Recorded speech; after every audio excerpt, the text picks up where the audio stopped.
Cari fratelli e sorelle, buona Pasqua.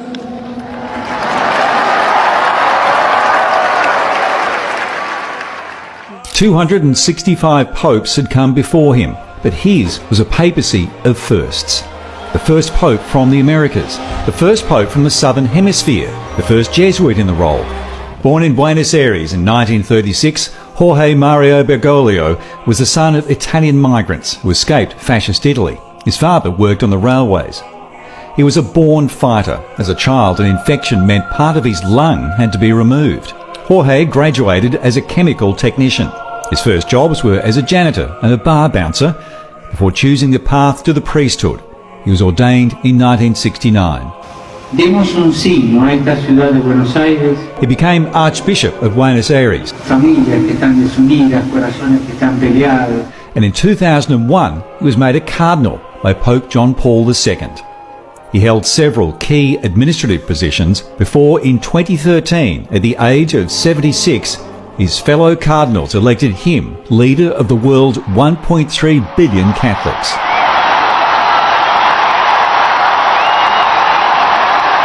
Taking the name Francis, the patron saint of animals and helper of the poor. Buonasera.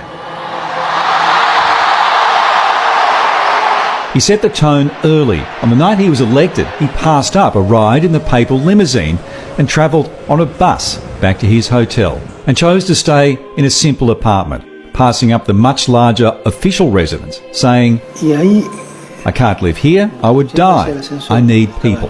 Pope Francis shunned the lavish regalia of his predecessors and preferred the common touch. I think a lot of people that was very far away from the church returned to the church because this man can speak in a very simple way to everybody. His mission was to transform the long-standing conservative image of the Catholic Church.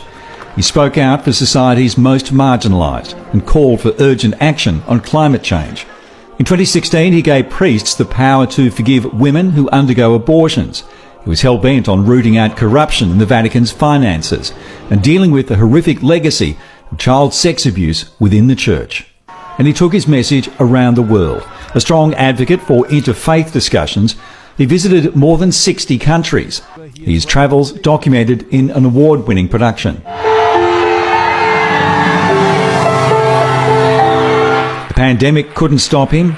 War, the only barrier, leaving him to pray for the victims of the Russian invasion of Ukraine, and it brought him to tears. Pope Francis gained a reputation for being approachable and down to earth, often described as the People's Pope, the Pope of the 99%. People were very struck by his concern for others. I think that was there from the very, very beginning. It's actually the way he's living now as Pope isn't so different from how he used to live as Cardinal Archbishop of Buenos Aires. But that's Pope Francis. He is above all a pastor. Time named him Person of the Year in 2013, one of many magazine covers he made. As he joined the world of Twitter, he became a social media star with more than 18 million followers, and he became an Instagram influencer. But he had enemies within the Church, his critics saying he strayed too far from the Catholic doctrine. In turn, he complained that traditionalist Catholics were gagging the Church's modernising reforms. He and his predecessor represented different sides of the theological struggle. But when Pope Emeritus Benedict died, Francis presided over his funeral and said he'd seen him as a friend and a guide. Only weeks later, he gave the blessing for George Pell, even as it was revealed the cardinal he called his right-hand man in the Vatican was in private one of his fiercest critics. He suffered ill health much of his time in Rome. Back and knee issues often left him struggling. In 2021, he needed bowel surgery. A bout of pneumonia had him in hospital again in 2023. Despite resignation rumours, he vowed to carry on as Pope as long as he could, until he could fight on no more.